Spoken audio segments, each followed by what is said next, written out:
Robert Smalls was born enslaved in Beaufort, South Carolina, in 19,839. From childhood, he saw the world of slavery up close and refused to let it define him.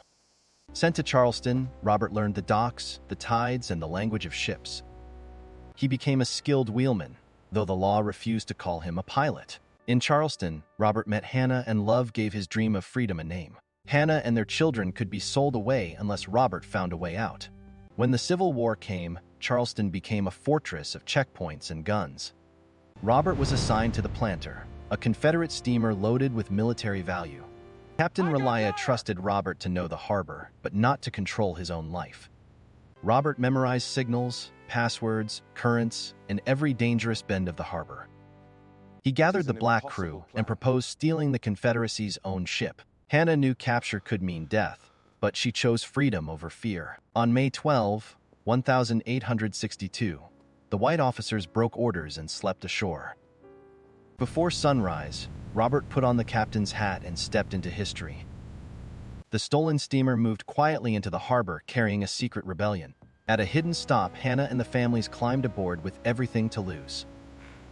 To survive, Robert had to impersonate the captain who claimed to own him. At the first checkpoint, one wrong whistle could expose them all.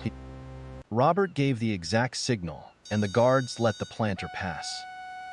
Below deck, families waited in silence while cannons guarded every mile. Ahead stood Fort Sumter, the most terrifying gate in Charleston Harbor. Robert stood in plain sight and acted like the Confederate captain himself. The fort watched the ship pass close enough to destroy it in seconds. The signal worked again, and Fort Sumter did not fire.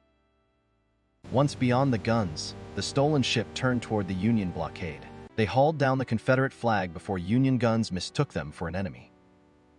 A plain bedsheet became their signal of surrender and survival. The Union blockade saw a Confederate ship coming and prepared to fire. Then they saw the white flag and the black pilot who had brought the ship out. Robert delivered the Planter, its guns, cargo, codebooks, and himself to freedom. For Hannah and the families aboard, the voyage ended as a rebirth.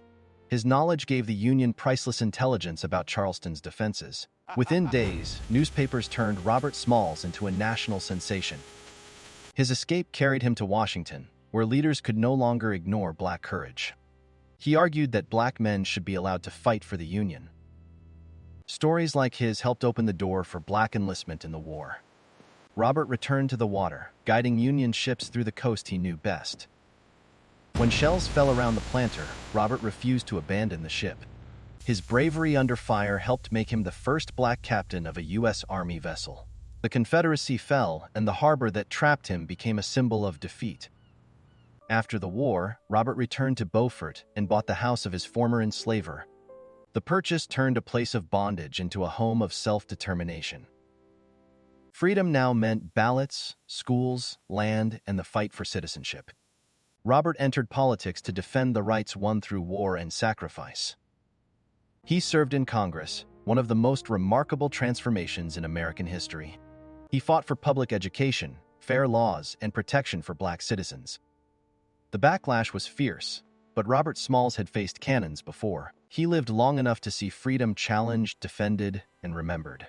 His escape has everything: love, espionage, disguise, warships, and impossible stakes. Yet many Americans still know only fragments of his extraordinary life. Robert Smalls did not wait for freedom. He piloted himself and others toward it. His true story may be the greatest Civil War blockbuster still waiting to be made.